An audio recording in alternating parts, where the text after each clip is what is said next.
Representative Glenn Ivey joins us now, Democratic congressman from Maryland, member of the House Judiciary Committee. Welcome back, sir. We're glad to have you. Thanks for having me. Thank you very much.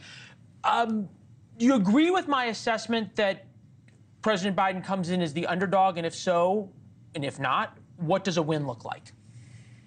Well, I think everybody's trying to lower expectations, so I'm sure the Biden team would say, yes, they're coming in as underdogs. I think that the point, though, is he's in a perfect position to do well with this.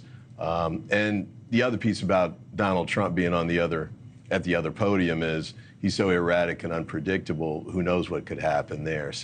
But I think Biden's been doing really well with respect to the State of the Union address. The first two debates from the last go round when he won the presidency, just to be clear on that one. I think you had no argument with me on that. I lost a job over making that point, so you don't get any argument with me. George Will made a point, speaking of the Trump presidency. Yeah. And George Will, I think we all know, is no fan of Donald Trump. 55% of Americans now say that Trump's presidency was a success. 55%. Joe Biden's approval number right now is at the high 30s, low 40s.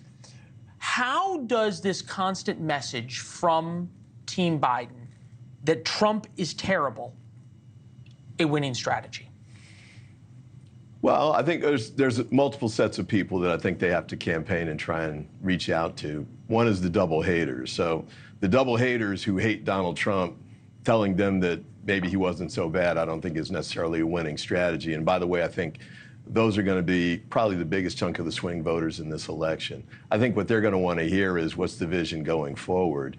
And, you know, with respect to the economy, with respect to trying to maintain a government that's kind of rational and stable and moving in the right direction. Because what a lot of people didn't like about the Trump presidency was the roller coaster ride that it was and a lot of the crazy things that he did and said in the White House.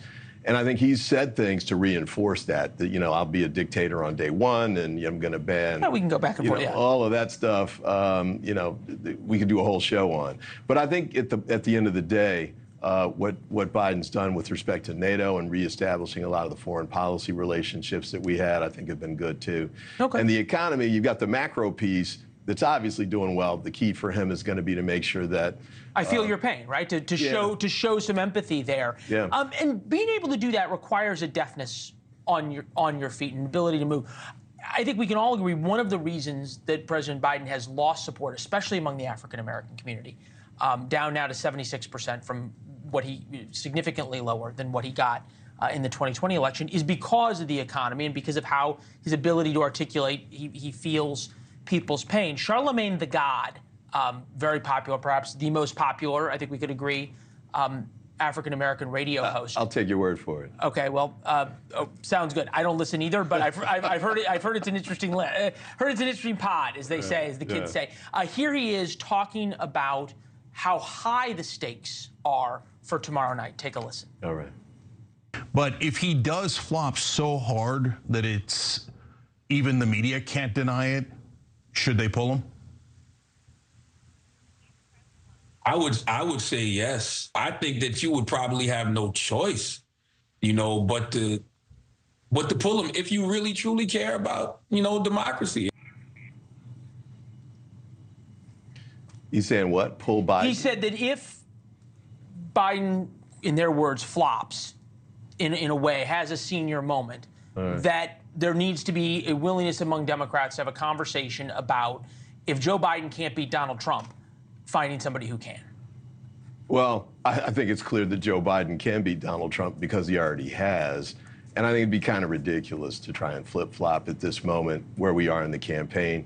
Got some good people on the bench and everything, but to try and put together a presidential campaign in 5 or 6 months, I think doesn't make a lot of sense. You're going to the dance with the girl you brought. You're dancing with the girl you brought. Yeah, and he's had a good presidency. He's done a good job in a lot of ways. So I think he's the best in best position to beat Donald Trump right now, and I think he's really well positioned to get it done. Oh, you make a point. He's the only one who's done it before. Good to see you, sir. Thank you you very much. We appreciate it. Good to have pleasure. you, as always. Thanks for watching. Go to joinnn.com to find NewsNation on your television provider. And don't forget to click the red subscribe button below to get more of NewsNation's fact-driven, unbiased coverage.